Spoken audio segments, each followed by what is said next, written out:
Hello everyone. Pakistan ఈ దేశం గురించి వర్ణించాలంటే నాకన్నా మీరే బాగా చేస్తారు. టెర్రరిజం ఎక్స్పోర్ట్ చేసే ఈ దేశం పీకల్లో తప్పుల్లో కూరుకుపోయింది. అది మనందరికీ తెలుసు. దేశంలో దాదాపు సగం జనాభా బిలో పావర్టీ లైన్లో బతుకుతోంది. కటిక పేదరికం. ఇలాంటి దేశం ఎప్పుడో దివాళా తీయాలి కదా అనిపిస్తుంది.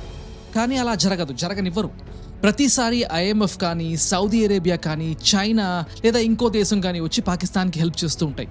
ఐఎంఎఫ్ ఒక్కటే ఇప్పటి వరకు 25 సార్లు బెయిలౌట్ చేసింది. మీలో ఎంతోమంది అనుకునే ఉంటారు, పాకిస్తాన్ లాంటి ఒక దేశాన్ని ఎందుకు ప్రపంచంలోని ఎకనామిక్ సూపర్ పవర్స్ కాపాడుతూ ఉంటాయి అని. అసలు షాకింగ్ విషయం ఏంటంటే, పాకిస్తాన్లోని పవర్ స్ట్రక్చర్, అన్అఫీషియల్గా డిజైన్ చేసిన పాలసీని కాస్త గమనిస్తే మీకు ఎన్నో విషయాలు అర్థమవుతాయి. ఆ దేశాన్ని ఆర్థికంగా ఎదగనివ్వకుండా అలా అప్పుల్లో ఉంచడం ఒక స్ట్రాటజీ. వినడానికి వింతగా విడ్డూరంగా ఉన్నా అదే నిజం. This is by design. అయితే దీని వెనక అసలు లాజిక్ ఏంటి అనేది మీకు క్లియర్గా డీకోడ్ చేసి ఎక్స్ప్లెయిన్ చేస్తాను. కానీ దానికి ముందు ఒక్కసారి ట్వీట్ చూడండి.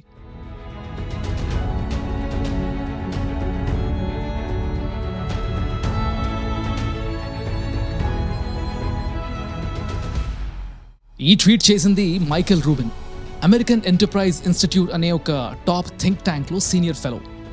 నేను ఆ ట్వీట్ని ట్రూ ట్రాన్స్లేట్ చేయదలుచుకోలేదు, అర్థమైన వాళ్ళకి అర్థమైంది. బట్ బేసికల్లీ ఆయన పాకిస్తాన్ని వెస్టర్న్ పవర్స్ అంటే అమెరికా లాంటి దేశాలు వాడుకుని వదిలేసే ఒక వేశ్య అన్నట్లుగా చెప్పారు.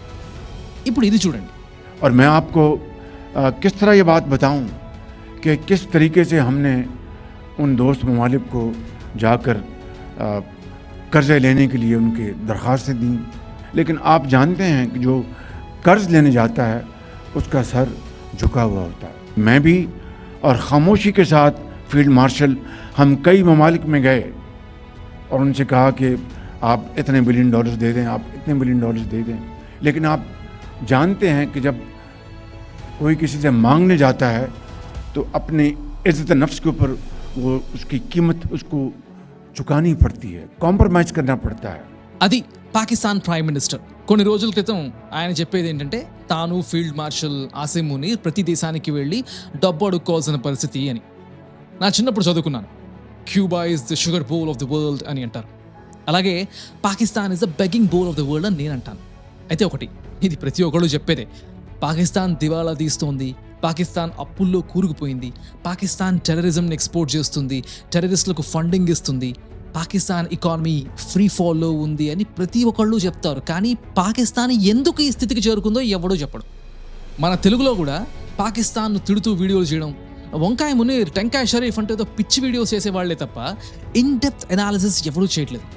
అసలు పాకిస్తాన్ ఈ స్థితికి చేరుకోవడానికి కొన్ని బలమైన కారణాలు ఉన్నాయి.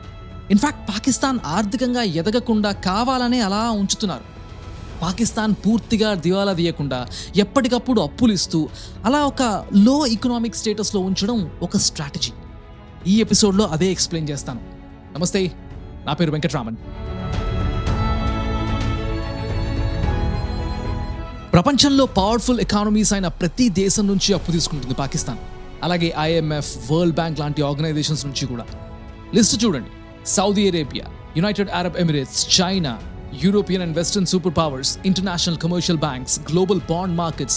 మీకు బాగా తెలిసిన ఒక కంట్రీ పేరు చెప్పండి, బహుశా ఆ కంట్రీ నుంచి పాకిస్తాన్ అప్పు తీసుకునే ఉంటుంది. పాకిస్తాన్ ఎక్స్టర్నల్ డెట్ అంటే తీర్చాల్సిన అప్పు ప్రస్తుతం $138 billion. International monetary fund IMF 1958 నుంచి ఇప్పటిదాకా 25 సార్లు పాకిస్తాన్ బెయిలౌట్ చేసింది. ఈ భూమి మీద మరి ఏ ఇతర దేశం కూడా పాకిస్తాన్కు చెందిన ఆ రికార్డ్ దరిదాపుల్లో కూడా రాదు. పాకిస్తాన్కు అప్పు తీసుకోవడం తప్ప తీర్చడం రాదు. అయితే ఆ విషయం తెలిసినా కూడా సౌదీ అరేబియా లాంటి దేశాలు పాకిస్తాన్కు అలా అప్పులు ఇస్తూనే ఉంటాయి. ఆ అప్పు ప్రతి నెలా రోల్ ఓవర్ చేస్తుంది సౌదీ అరేబియా. అంటే ఒక రకంగా పాకిస్తాన్ అప్పు తీర్చలేదు అని సౌదీకి తెలుసు. ఇక చైనా కోట్ల డాలర్లు ఇన్ఫ్రాస్ట్రక్చర్ బిల్డింగ్ కోసం పాకిస్తాన్కి ఇచ్చింది. ఇన్ఫ్యాక్ట్ చైనా సౌదీలాగా కాదు, ముక్కు పిండి వసూలు చేస్తుంది. పాకిస్తాన్ బడ్జెట్లో కొంత భాగం ప్రతి సంవత్సరం చైనా అప్పు తీర్చేందుకే కేటాయిస్తారు. ఇక యునైటెడ్ అరబ్ ఎమిరేట్స్, యుఏఈ, ఇప్పటిదాకా యుఏఈ పాకిస్తాన్కు కోట్ల డాలర్లు అప్పిచ్చింది. 2027 వరకు గడువు ఇచ్చింది కూడా అప్పు తీర్చడానికి. కానీ లాస్ట్ 2-3 వీక్స్గా యుఏఈకి పాకిస్తాన్కి పడట్లేదు. అప్పు వెంటనే తీర్చాలని యుఏఈ పట్టుపట్టడంతో పాకిస్తాన్ వెళ్ళి సౌదీని హెల్ప్ చేయమని అడిగితే సౌదీ అరేబియా మళ్ళీ కోట్ల డాలర్లు అప్పుగా ఇచ్చింది. తీసుకున్న అప్పుతో పాకిస్తాన్ యుఏఈ అప్పు తీర్చింది. ఒక అప్పు తీర్చడానికి ఇంకొక అప్పు. ఇప్పుడు మీరు అడగచ్చు, తీర్చలేదు అని తెలిసినా కూడా పాకిస్తాన్కు సౌదీ ఎందుకు అలా అప్పు ఇస్తూనే ఉంటుంది అని. దానికి ముఖ్యమైన కారణాలు ఉన్నాయి. చాలామంది ఇస్లాం మతం మెయిన్ రీజన్, పాకిస్తాన్ లాంటి అతిపెద్ద ముస్లిం దేశాన్ని ఇస్లాంకు పెద్దగా భావించే సౌదీ అలా సహాయం చేయకుండా వదిలేస్తే సౌదీకి చెడ్డ పేరు అని అంటారు. ఇదంతా ఒట్టి కబుర్లు. జియో పాలిటిక్స్లో చారిటీకి ప్లేస్ లేదు. అసలు రీజన్స్ వేరే ఉన్నాయి. సౌదీ అరేబియా నేషనల్ గార్డ్లో పాకిస్తాన్ సోల్జర్స్ పనిచేస్తారు. ఇది ఎప్పటి నుంచో ఉన్న అగ్రిమెంట్. అది సౌదీకి అవసరం. అలాగే ఎవరూ కన్ఫర్మ్ చేయరు కానీ ఇంటర్నేషనల్ సర్కిల్స్లో ఓపెన్ సీక్రెట్ ఏంటంటే 1970s and 80sలో పాకిస్తాన్ న్యూక్లియర్ వెపన్స్ డెవలప్ చేయడానికి సౌదీ హెల్ప్ చేసింది అని ఒక టాక్ ఉంది.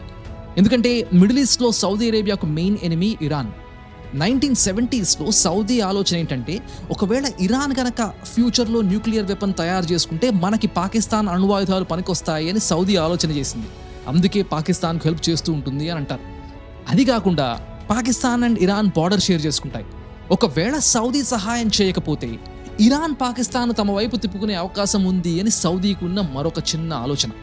అందుకే సౌదీ పాకిస్తాన్కు అలా అప్పు ఇస్తూనే ఉంటుంది. 45%, 45% మంది పాకిస్తాన్ ప్రజలు బిలో పావర్టీ లైన్లో ఉన్నారు. అంటే ఆల్మోస్ట్ సగం దేశం పేదరికంలోనే ఉంది. 2018లో 22% మంది ఉండేవారు. 8 yearsలో ఆ నెంబర్ రెండింతలైంది. అందులో దాదాపు 16% మందికి ప్రతిరోజు తినేందుకు ఆహారం కూడా లేదు. ఎక్స్ట్రీమ్ పావర్టీ, కటిక పేదరికం. ఇక 85% మందికి ఉద్యోగాలు లేవు, జాబ్ సెక్యూరిటీ లేదు. ఇరాన్ యుద్ధం మొదలైన తరువాత పాకిస్తాన్లో ఎసెన్షియల్ కమోడిటీస్ అంటే నిత్యావసర వస్తువుల ధరలు ఇంకా పెరిగిపోయాయి. అది పాకిస్తాన్లో ప్రజల పరిస్థితి. అయితే అక్కడ ప్రభుత్వాలకి మాత్రం చీమ కుట్టినట్టు కూడా లేదు. పైగా అమెరికా ఇరాన్ యుద్ధం ఆపేందుకు మేము మీడియేటర్స్గా ఉంటామని ముందుకొచ్చింది ఆ దేశం.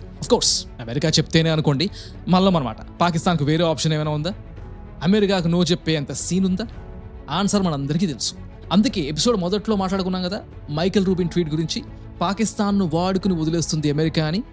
ఎందుకే ఇక పాకిస్తాన్ దగ్గర దాదాపు 170 న్యూక్లియర్ వార్ హెడ్స్ ఉన్నాయి.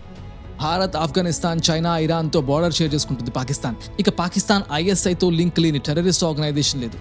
ఆ దేశ జనాభా దాదాపు 25 కోట్లు. అటువంటి ఒక దేశం ఆర్థికంగా కుప్పకూలితే పరిస్థితి ఎలా ఉంటుందో ఒక్కసారి ఊహించండి. పాకిస్తాన్ మన శత్రు దేశం కాబట్టి అలా కొలాప్స్ అయిపోవడం మంచిది అని అనుకోవడం చాలా న్యాచురల్. కానీ దాని కాన్సిక్వెన్సెస్ దారుణంగా ఉంటాయి. ముందుగా ఆ కాన్సిక్వెన్సెస్ ఫేస్ చేసేది ఇండియా లాంటి నైబరింగ్ కంట్రీసే.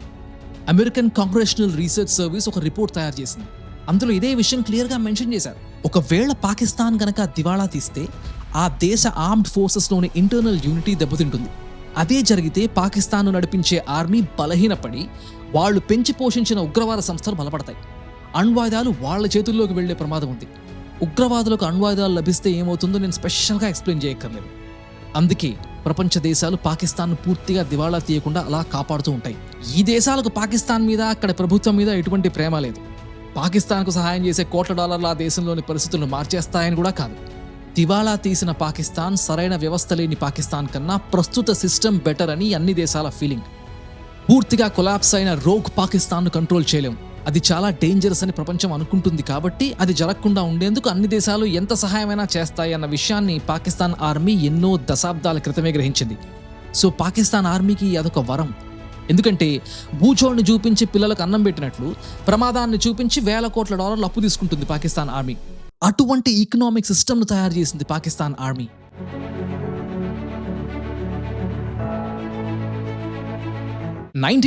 లో 2 విషయాలు జరిగాయి. జనరల్ ఆయుబ్ ఖాన్ మిలిటరీ కూ ద్వారా దేశాన్ని తన కంట్రోల్లోకి తీసుకున్నాడు. అది జరిగిన 2 నెలలకే IMF మొట్టమొదటిసారిగా పాకిస్తాన్కు బెయిలౌట్ రూపంలో $2.5 కోట్ల సహాయం చేసింది. అప్పట్లో వాషింగ్టన్కు పాకిస్తాన్ మీద పెద్దగా ఇంట్రెస్ట్ లేదు. ఇండియాతో పార్ట్నర్షిప్ మీదే అమెరికా ఎక్కువ ఆసక్తి చూపించింది. ఇన్ఫాక్ట్ అప్పటి అమెరికన్ ప్రెసిడెంట్ ట్రూమన్ భారత్ ప్రధాని జవహర్లాల్ నెహ్రూని వాషింగ్టన్కు ఆహ్వానించారు కూడా. ప్రపంచంలోనే లార్జెస్ట్ డెమోక్రసీ అయిన ఇండియా సౌత్ ఏషియాలో తమకు న్యాచురల్ పార్ట్నర్ అని అమెరికా స్ట్రాంగ్గా నమ్మింది. కానీ ఇండియా మాత్రం నాన్ అలైన్మెంట్ను చూస్ చేసుకుంది. ఇక మిగిలిన ఆప్షన్ పాకిస్తాన్. సో అమెరికా పాకిస్తాన్తో పార్ట్నర్షిప్ చేసుకుంది. ఈ విషయం పాకిస్తాన్ ఆర్మీకి క్లియర్గా అర్థమైంది. అమెరికాకు పాకిస్తాన్ ఫస్ట్ ఆప్షన్ కాదు. ఇండియా లేదు కాబట్టి వేరే దారి లేక మనతో ఫ్రెండ్షిప్ చేస్తోంది అని పాకిస్తాన్ ఆర్మీ అర్థం చేసుకుంది, which is a fact. So America నుంచి $1,00,00,000 అలా పాకిస్తాన్లోకి ఫ్లో అవుతూ ఉండాలి అంటే తమ దేశంలో అలాగే ఈ రీజియన్లో ఏదో ఒక ప్రాబ్లం ఉండాలి అని పాకిస్తాన్ ఆర్మీ ఒక స్ట్రాటజీని డిజైన్ చేసుకుంది.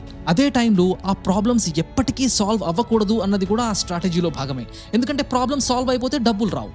డెమోక్రటిక్గా ఎలక్ట్ అయిన ప్రభుత్వం ఉండి, ఒక సరైన ట్యాక్స్ సిస్టమ్ ఉండి, ఈకనామిక్గా ఎదుగుతూ, టెక్నాలజీ కూడా ఇంప్రూవ్ అవుతూ, దేశంలో పేదరికం కూడా తగ్గుతూ, దేశం డెవలప్ అవుతూ ఉంటే ఆ దేశానికి సహాయం అవసరం ఉండదు. అందుకే 1958 నుంచి పాకిస్తాన్ ఆర్మీ ఆ దేశాన్ని అలా సమస్యల్లోనే ఉంచింది. పావర్టీ పర్సంటేజ్ పెరుగుతూనే వచ్చింది కానీ ఎప్పుడూ తగ్గలేదు. సమస్యల వల్ల పాకిస్తాన్ దివాలా తీయకుండా ఆ ఎడ్జ్లోనే ఉంచింది పాకిస్తాన్ ఆర్మీ. ఇక 1970s and 80sలో పాకిస్తాన్ రహస్యంగా న్యూక్లియర్ వెపన్స్ తయారు చేయడం స్టార్ట్ చేసింది. ఈ విషయం వాషింగ్టన్కు తెలిసి న్యూక్లియర్ వెపన్స్ తయారు చేసే దేశాలకు సహాయం ఆపేయాలని అప్పటి కాంగ్రెస్ 2 లాస్ను పాస్ చేసింది. పాకిస్తాన్ ఆ విషయాన్ని పట్టించుకోలేదు. అప్పటి అమెరికా ప్రభుత్వం కూడా ఆ విషయాన్ని పట్టించుకోలేదు. పాకిస్తాన్కి ఆర్థిక సహాయం కంటిన్యూ అవుతూనే వచ్చింది. ఎందుకంటే అప్పట్లో సోవియట్ యూనియన్, ఆఫ్ఘనిస్తాన్ మధ్య యుద్ధంలో అమెరికాకు పాకిస్తాన్ టెరిటరీతో అవసరం ఉండేది. యుద్ధం జరిగినన్ని నాళ్లు పాకిస్తాన్ తమ భూభాగాన్ని అమెరికాకు లిటరల్గా అద్దెకిచ్చింది. తమ టెరిటరీ యూజ్ చేసుకుంటున్నందుకు ఏడాదికి $60 కోట్ల అద్దె వసూలు చేసింది పాకిస్తాన్. అమెరికాకు వేరే దారి లేదు. అలా పాకిస్తాన్ అణ్వాయుధాలు తయారు చేయడం కంటిన్యూ చేసింది. 1998లో పాకిస్తాన్ అణ్వాయుధాలను టెస్ట్ చేసిన తర్వాత అమెరికా ఆంక్షలు విధించింది. కానీ కొన్ని వారాల్లోనే అవి సడలిపోయాయి. 1999లో ముషర్రఫ్ దేశాన్ని కంట్రోల్లోకి తీసుకున్న తర్వాత ఆ ఆంక్షలు ఇంకా తగ్గాయి.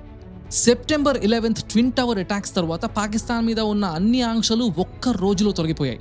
ఎందుకంటే ఆఫ్ఘనిస్తాన్లో యుద్ధం కోసం అమెరికాకు పాకిస్తాన్ అవసరం ఉంది కాబట్టి.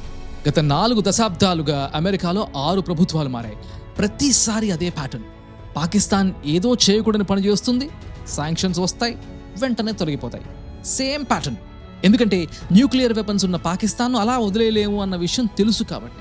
చాలామంది అనుకుంటున్నట్లుగా పాకిస్తాన్ న్యూక్లియర్ వెపన్స్ను ఇండియా కోసం మాత్రమే తయారు చేయలేదు. వాటిని ఒక ఇన్సూరెన్స్గా వాడుతూ ప్రపంచ దేశాల నుంచి $1,000 కోట్ల సహాయంగా పొందుతూ ఉండొచ్చు అన్న స్ట్రాటజీ పాకిస్తాన్ ఆర్మీది. ఒక రకంగా బ్లాక్మెయిల్ లాంటిది. ఇప్పుడు మీరు ఒక క్వశ్చన్ అడగచ్చు. పాకిస్తాన్లోని ప్రజలు పేదరికంలో కూరుకుపోతున్నారు.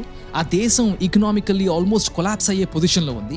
మరి ఇన్ని దేశాలు $1,000 కోట్ల సహాయం చేస్తున్నాయి కదా, ఆ డబ్బు ఎక్కడికి వెళ్తోంది మరి అని. Absolutely logical question. చాలామంది అనుకుంటారు టెర్రరిజం అని. అదొక సెక్షన్ మాత్రమే. కానీ అసలు ఆన్సర్ మిల్బస్. మిల్బస్ అనేది పాకిస్తాన్ మిలిటరీ బిజినెస్ ఎంపైర్. ఈ మిల్బస్ అఫీషియల్ డిఫెన్స్ బడ్జెట్లో పార్ట్ కాదు. ఇది పాకిస్తాన్లో ఒక ప్యారలల్ ఎకానమీ. గత 7 దశాబ్దాలుగా ఇది పాకిస్తాన్లో ఆపరేట్ అవుతోంది. ప్రభుత్వాలు ఎన్నైనా రానివ్వండి, ఈ మిల్బస్ మాత్రం చెక్కు చెదరని ఒక ప్యారలల్ ఎకానమీ. ఇది 1952లో స్టార్ట్ అయింది. అప్పట్లో బ్రిటిష్ ప్రభుత్వం పాకిస్తాన్ మిలిటరీ వార్ విడోస్ కోసం విరాళంగా ఇచ్చింది. ఆ విరాళంతో ఫౌజీ ఫౌండేషన్ అనే ఒక ఆర్గనైజేషన్ స్టార్ట్ చేసింది పాకిస్తాన్ ఆర్మీ. 2025 నాటికి ఆ సంస్థ పాకిస్తాన్లోనే అత్యంత పెద్ద బిజినెస్ ఎంపైర్గా మారింది. మీరు ఏ ఇండస్ట్రీ అయినా తీసుకోండి, banking, food manufacturing, fertilisers, power generation, ఇలా అన్నీ కూడా ఆ ఫౌజీ ఫౌండేషన్లో భాగమే. ఇక రెండవది ఆర్మీ వెల్ఫేర్ ట్రస్ట్. ఈ ట్రస్ట్లో దాదాపు 25 కమర్షియల్ ఎంటర్ప్రైజెస్ ఉన్నాయి. The Shaheen foundation for the air force, the Bahria foundation for the navy. ఇక పాకిస్తాన్లో రియల్ ఎస్టేట్ని టోటల్గా కంట్రోల్ చేసే మరో 8 డిఫెన్స్ హౌసింగ్ అథారిటీస్ ఉన్నాయి. పాకిస్తాన్లో దాదాపు 12% ల్యాండ్ పాకిస్తాన్ మిలిటరీ చేతుల్లోనే ఉంది. ల్యాండ్ అనగానే ఏదో మారుమూల గ్రామాలు కాదు. కరాచీ, లాహోర్, ఇస్లామాబాద్, రావల్పిండి లాంటి మేజర్ సిటీస్లో. Pakistan is a $400 billion economy. ఈ బిజినెస్లు ట్యాక్స్లు కట్టవు, ఇండిపెండెంట్ ఆడిటింగ్ జరగదు. మనలాంటి సివిలియన్స్ రన్ చేసే వ్యాపారాల్లో ఉన్నట్లుగా గవర్నమెంట్ రెగ్యులేషన్స్ ఉండవు. IMF పెట్టే షరతులకు అనుగుణంగా ఏదైనా గవర్నమెంట్ యాసెట్ను ప్రైవేటైజ్ చేయాలి అంటే దాన్ని పాకిస్తాన్ మిలిటరీ నడిపించే బిజినెస్ ఆర్గనైజేషన్స్ మాత్రమే కొంటాయి. పాకిస్తాన్లో ప్రైవేటైజేషన్ అంటే గవర్నమెంట్ ఆస్తులను పాకిస్తాన్ మిలిటరీకి ట్రాన్స్ఫర్ చేయడమే. అయితే ఫౌజీ ఫౌండేషన్ మాత్రం మాకొచ్చే ప్రాఫిట్స్లో 80% ఆర్మీ వెల్ఫేర్ కోసమే ఉపయోగిస్తున్నామని చెప్తుంది. అయితే చాలామంది ఇండిపెండెంట్ జర్నలిస్ట్, రీసెర్చర్స్ మాత్రం అంత సీన్ లేదు, ప్రాఫిట్స్లో 5% కన్నా తక్కువ మాత్రమే ఆర్మీ వెల్ఫేర్కి వెళ్తున్నాయని అంటున్నారు. సో యుద్ధంలో చనిపోయిన సోల్జర్ల ఫ్యామిలీ కోసం స్టార్ట్ చేసిన ఒక ఫౌండేషన్ పాకిస్తాన్లో అతి పెద్ద బిజినెస్ ఎంపైర్గా మారింది. ప్రపంచ దేశాలు సహాయం పేరుతో ఇచ్చే $1,000 కోట్ల మాక్సిమం అమౌంట్ పాకిస్తాన్ మిలిటరీ నడుపుతున్న ఈ బిజినెస్ ఎంపైర్స్లోకే వెళ్తున్నాయి. దీంతో అక్కడి సివిలియన్ గవర్నమెంట్కి దేశ ఎకానమీని మార్చడానికి పెద్దగా ఆప్షన్స్ ఉండవు. పాకిస్తాన్ ఆర్మీ ఆ ఆప్షన్స్ ఇవ్వదు. దీనికి బెస్ట్ ఎగ్జాంపుల్ 2025లో పాకిస్తాన్ బడ్జెట్ చూద్దాం. ఎడ్యుకేషన్ కోసం 2% ఆఫ్ GDP కేటాయించారు. హెల్త్ కేర్ కోసం 1.3% కేటాయించారు. అదే డిఫెన్స్ కోసం 20% కేటాయించారు. IMF నిర్దేశించిన 5 టార్గెట్స్లో 3 టార్గెట్స్ను రీచ్ అవ్వడంలో పాకిస్తాన్ 2025లో ఫెయిల్ అయింది. అయినా సహాయం మాత్రం ఆగదు. ఇరాన్లోని IRGC కూడా ఇటువంటి మోడల్ని నడుపుతుంది. దాని గురించి మీకు ఇదివరకు ఎపిసోడ్లో ఎక్స్ప్లెయిన్ చేశాను. దేశం ఆర్థికంగా ఎంత ఇబ్బందుల్లో ఉంటే పాకిస్తాన్ ఆర్మీకి అంత మంచిది. ఆకలితో అమాయక ప్రజలు చస్తున్నా సరే ఆర్మీ మాత్రం కంఫర్టబుల్గా ప్రాఫిటబుల్గా ఉండాలి. అది పాకిస్తాన్ ఎకానమీ మోడల్. ఇక ఇరాన్ సీజ్ ఫైర్ టాక్స్ గురించి మాట్లాడదాం. పాకిస్తాన్ మీద నమ్మకం లేకపోయినా కూడా వాషింగ్టన్ పాకిస్తాన్ ఎందుకు మీడియేటర్గా ఉండమనిందో అర్థం చేసుకోవడం చాలా ఈజీ. పాకిస్తాన్కు ఇరాన్తో మంచి సంబంధాలే ఉన్నాయి. అదే టైంలో అమెరికా ఏది చెప్పినా నో చెప్పలేని దేశం ఏదైనా ఉంది అంటే అది పాకిస్తాన్. పాకిస్తాన్ అయితే చర్చలు తమకు అనుగుణంగా సాగుతాయి, నోరు మూసుకుని చెప్పింది చేయంటే పాకిస్తాన్ చేస్తుంది అని అమెరికాకి తెలుసు. అందుకే ఎపిసోడ్ స్టార్టింగ్లో చూపించిన ట్వీట్లో ఉన్నట్లుగా పాకిస్తాన్ ఒక టిష్యూ పేపర్ లాంటిది. వాడుకుని చెత్తబుట్టలో పడేస్తాం టిష్యూ పేపర్ని. అమెరికా కూడా పాకిస్తాన్ అలా అవసరం వచ్చినప్పుడల్లా వాడుకుని వదిలేస్తుంది. అయితే విచిత్రం ఏంటంటే ఈ విషయం పాకిస్తాన్ ఆర్మీకి కూడా తెలుసు. అమెరికా పాకిస్తాన్ కొలాప్స్ కానివ్వదు అన్న విషయం పాకిస్తాన్ ఆర్మీకి తెలుసు కాబట్టి మమ్మల్ని మీరు ఎంతైనా వాడుకోండి అని ఓపెన్గానే ఇన్వైట్ చేస్తుంది పాకిస్తాన్. అదే టైంలో అప్పులు కూడా అడుక్కుంటుంది. అయితే పాకిస్తాన్ ఆర్మీ డిజైన్ చేసిన ఈ అడుక్కునే బెగ్గింగ్ ఎకానమీ మోడల్ ఇప్పుడు వీక్ అవుతోంది. 2026లో ఆ క్రాక్స్ క్లియర్గా కనిపిస్తున్నాయి. కొన్ని వారాల క్రితం ఇంతకుముందు చెప్పినట్టు UAE ఇక చాలు తీసుకున్న అప్పు రిటర్న్ ఇవ్వమని డిమాండ్ చేసింది. అఫ్కోర్స్ ఆ అప్పు తీర్చడానికి సౌదీ అరేబియా పాకిస్తాన్కు అప్పు ఇచ్చిందనుకోండి. అలాగే IMF కూడా కొన్ని రోజుల క్రితం $1.32 బిలియన్ బెయిల్అవుట్ ప్రకటించింది. అయితే UAE లాంటి దేశాలు ఇక చాలు మేము సహాయం చేయలేము అని క్లియర్గా చెప్తున్నాయి. అంతేకాదు Microsoft, Procter and Gamble, Shell లాంటి మల్టీనేషనల్ కంపెనీస్ కూడా పాకిస్తాన్లో బిజినెస్ చెయ్యలేము అని ఎగ్జిట్ అయిపోతున్నాయి. అయితే UAE కాకపోతే మరొక దేశం. మన తెలుగులో ఒక మూవీ ఉంది మామగారు అని. అందులో కోట గారు అండ్ బాబు మోహన్ గారి కామెడీ సీన్స్ చాలా నవ్వొస్తాయి. One of the stress busters ఆ కామెడీ సీన్స్ నాకు. అందులో బాబు మోహన్ గారి క్యారెక్టర్ ఇంటింటికి వెళ్ళి అడుక్కుంటూ ఉంటుంది. ఒక డైలాగ్ అంటారు ఒక దగ్గర, ఓ పోవమ్మా నీళ్లు కాకపోతే 100 ఏళ్ళు నీతో కూర్చుని కాపురం చేస్తానా అని. అలాగా ముష్టడుక్కునే పాకిస్తాన్కి UAE కాకపోతే ఇంకొక దేశం. పాకిస్తాన్ ఆర్మీకి కూడా అదే కావాలి. ఎనీవే, ఐ హోప్ ఈ ఎపిసోడ్ ద్వారా మీకు పాకిస్తాన్ ఈకనామిక్ మోడల్కి సంబంధించిన ఇన్ఫర్మేషన్ అర్థమైంది అని అనుకుంటాను. ఇలాంటి డీప్ జియోపొలిటికల్ అనాలిసిస్ గురించి సబ్స్క్రైబ్ చేయండి. అలాగే ఏదైనా టాపిక్ మీద నేను వీడియో చేయాలి అంటే కనుక ప్లీజ్ కామెంట్స్లో సజెషన్ ఇవ్వండి.